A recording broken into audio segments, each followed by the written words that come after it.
Hey everyone, ready for a deep dive into a story that's, well, it's brilliant and kind of haunting at the same time. Sounds intense. It is. We're talking about J. Robert Oppenheimer, the guy, behind the atomic bomb. Oh, wow. Yeah.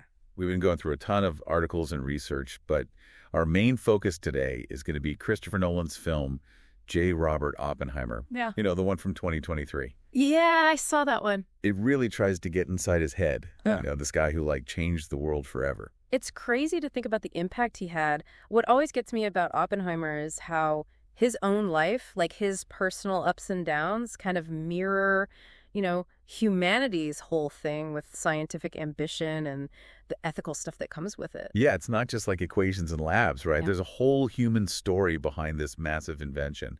And our sources, they really highlight his early years, which is interesting. Like, imagine being a teenager, not even in college, and you're already, writing letters to big-time scientists. No way. Yeah, that was Oppenheimer. That's wild. It shows, a crazy level of intellectual curiosity. He wasn't just learning stuff. He was, debating it, pushing the limits from when he was super young. And what's interesting is even though he was a genius, Oppenheimer wasn't, some perfect figure. He struggled with depression and self-doubt. The film does a good job showing that. It's true. It makes you realize that even these super smart people, they have their own stuff going on. Maybe that's why so many people connect with his story. It's like this mix of, brilliance and being vulnerable. Yeah. But it seems like those struggles kind of pushed him, made him more determined. Oh, absolutely. And that determination, it becomes super important when we get to the Manhattan Project. Suddenly, Oppenheimer is not just, thinking about physics. He's in charge of a whole team trying to build this weapon, this incredibly powerful weapon. And they're racing against Nazi Germany, so the pressure was huge. That was heavy stuff. Think about that responsibility. Not just the scientific part, which was already a massive thing, but also, what it would mean to actually create this thing. Yeah. And we've got Oppenheimer leading it all, managing all these brilliant, kind of eccentric people, getting them to work together towards this one terrifying goal. It's pretty amazing when you think about his leadership. It wasn't just knowing science. It was also diplomacy, having a vision, and getting all these different people excited about doing something that had never been done. Yeah. And then, of course, there's that moment, the Trinity test, Oppenheimer watching the first atomic bomb explode and saying those words, "Now I am become death, the destroyer of worlds." It's chilling, right? Yeah. Such a huge turning point, not just for him, but for everyone, for all of humanity. It's this realization of the power they unleashed, a power that could end a war, but also, destroy the world. It's that double-sided nature of it that makes Oppenheimer's story so interesting. And the film doesn't try to hide the moral complications he faced. It makes you, the viewer, think about the same questions he was asking, like, how far should we go with science? What happens when we unlock this kind of power? Yeah, and this is where his story takes another turn. After the war, Oppenheimer starts speaking out, advocating for international control of atomic energy. Wow. Think about that. The guy who made the atomic bomb is now saying we need to control it. It's a total shift in his thinking. And a controversial one. Totally. Here we are in the middle of the Cold War, tension with the Soviet Union is rising, and Oppenheimer's basically saying we need to work together, make sure this power doesn't destroy us all. Yeah, I can see how that wouldn't go over well. It didn't win him many friends in Washington, that's for sure. Especially during that time of paranoia. To some people, Oppenheimer went from being a hero to, a security risk just because he was questioning what was happening. It shows how progress isn't always straightforward. Sometimes the most important voices are the ones who are willing to disagree. That's a good point. And disagree he did. And that led to, one of the most controversial things that happened to him losing his security clearance in 1954. Oh, yeah. It was a big blow, both professionally and personally. It was like the country he helped save was turning against him. Makes you think. It really does. It makes you think about how public opinion can change so fast and how even someone who did so much could become a target when things get politically messy. Yeah. But here's the thing. Even after this very public, humiliation, Oppenheimer didn't just disappear. He kept working, teaching, pushing the limits of science. That says a lot about him. It does. It shows how resilient he was, how much he believed in knowledge, even when it cost him personally. He wouldn't be silenced. Instead, he kept talking about the ethics of science, and that's something that's still important today. Absolutely. And this is where Nolan's film really shines. It gets into Oppenheimer's head, shows us not just the genius scientist, but the real person behind the legend. Like, there's this part where it mentions how he could speak all these languages, even Dutch. Oh, wow. It's a small detail, but it shows how much he knew, how broad his knowledge was. Also, it's unbelievable. And it shows how he could connect with all kinds of people, bridge those cultural gaps through language. He wasn't just some scientist working alone. He understood how important it was to communicate, to work together, to build connections across, different fields and countries. It's fascinating how these little things can tell such a bigger story. Yeah. And then, of course, there's the human side of it all. His relationships, his marriage to Kitty, his affair with Jean Tatlock, they add another layer to this almost mythical figure. Those relationships, especially how they're shown in the film, they make Oppenheimer seem more real, more human. They remind us that even someone dealing with these world-changing decisions still had the same wants, the same heartbreaks, the same complicated feelings we all have. Yeah. It's really interesting. So we've got this incredible mind, burdened with knowing what he created, trying to navigate a world that's on the edge of destroying itself. And through it all, he's trying to find meaning, connection, love, just like all of us. It's a lot, right? But I feel like we're just getting started. We are. And what's amazing is that even though this all happened a long time ago, it feels so relevant to what's happening now. We're still dealing with the ethical questions about science, about who has power, about how to use what we know responsibly. Absolutely. And that's what we're going to explore more. We've laid the groundwork, looked at Oppenheimer's early life, his achievements, the tough choices he faced. Now it's time to dig deeper into what his story means for us today. What can we learn from his life, both the good and the bad? Definitely. I think there's a lot to unpack there. Yeah, for sure. Oppenheimer's life, it really shows that struggle, between innovation and responsibility. It's something we're still dealing with today, big time. It's true. So let's dive into those lessons. What really stands out to you when you look back at his journey? One of the biggest takeaways for me, and the film does a great job showing this, is how important collaboration is. Like, think about the Manhattan Project. It wasn't just one genius who figured out the atom, it was a whole team effort. Scientists, engineers, technicians, all these people, a lot of them escaping from Europe, they came together, shared their knowledge and skills, and achieved something amazing. It makes you think about what we can accomplish when we put aside our differences and work together, Absolutely. And I think it's super relevant today, with everything feeling so divided.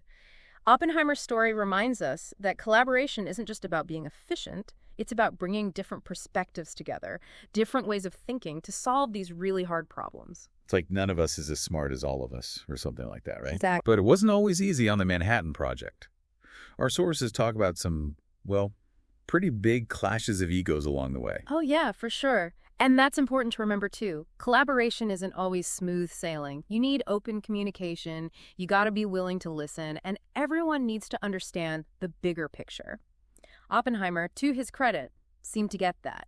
He wasn't just a scientific genius. He was also good at, bringing people together, mediating between those strong personalities and keeping things moving forward. And then you have the aftermath, the bombs being dropped, and Oppenheimer's own struggle with what he helped create. I think this is where we see the second big lesson, the ethical side of scientific progress. Right. It's not enough to just chase knowledge for the sake of knowing. We got to think about what might happen because of our discoveries, the good and the bad. Oppenheimer's advocacy after the war really shows this. He understood the power they unleashed, this power to destroy, and he spent the rest of his life trying to control it. It's like scientific progress without ethics is like a runaway train, right? It might get you somewhere fast, but you might not like where you end up. That's a great analogy. And what's so interesting is that Oppenheimer didn't just say, oh, I'm sorry, or we should ban this stuff. He actually came up with solutions. He pushed for international control of atomic energy, saying that no single country should have that much power. He wanted an international group to oversee nuclear technology, how it's developed and used. And it wasn't just some vague idea. Our sources mentioned he wrote detailed plans, gave speeches, talked to politicians, really trying to make it happen, almost like he was trying to, make up for what he did. Maybe. Or maybe it was just a scientist realizing how powerful his creation was and taking responsibility for it.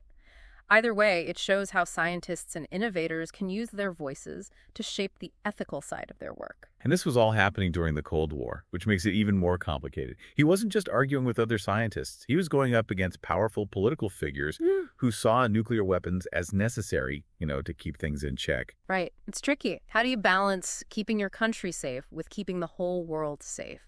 How do you encourage collaboration and openness when everyone's scared and suspicious? We're still trying to figure that out today. And he paid the price for speaking out. His security clearance was revoked, basically making him look like a traitor to many people.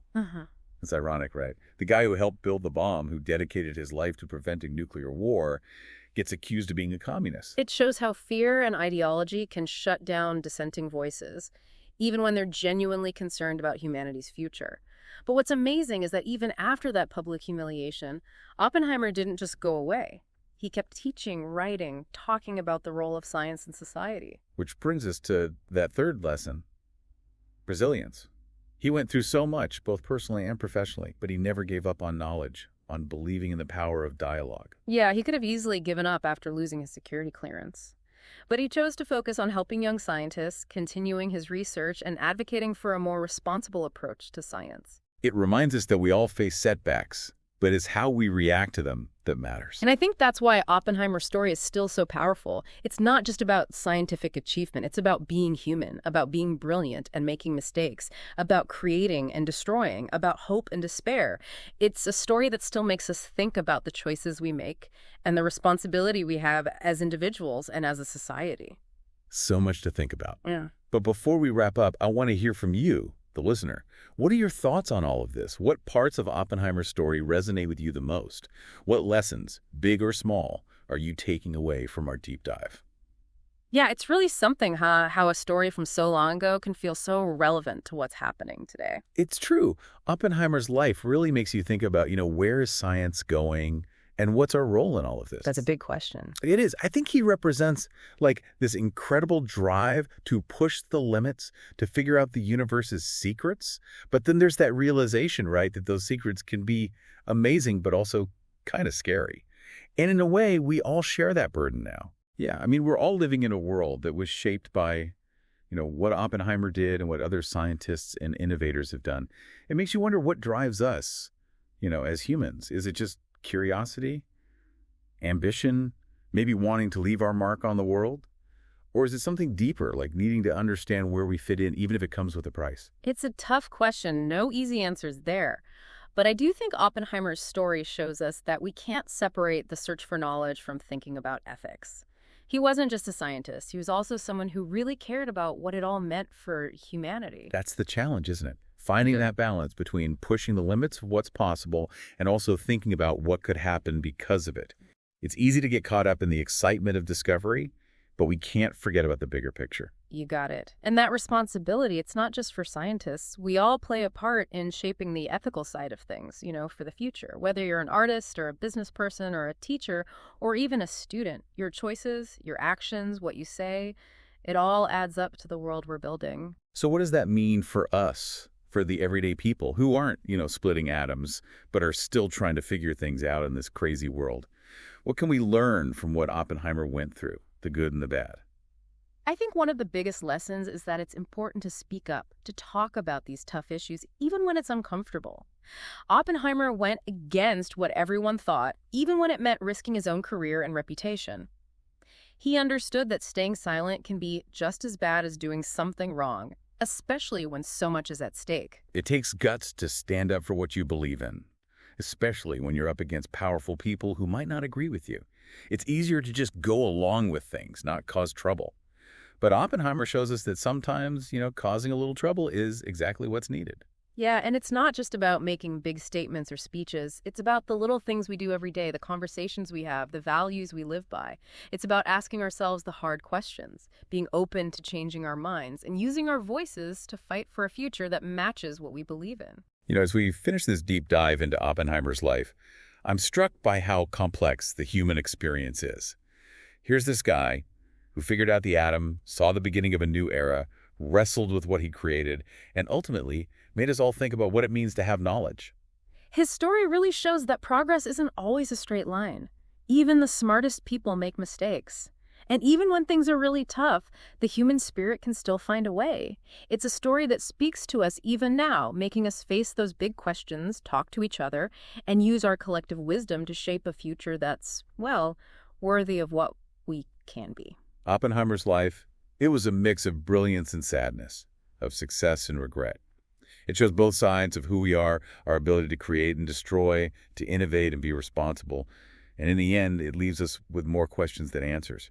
And maybe, just maybe, that's the most important thing he left behind. It could be. Well, that's our deep dive on J. Robert Oppenheimer. Yeah. Thanks for listening. Thanks, everyone.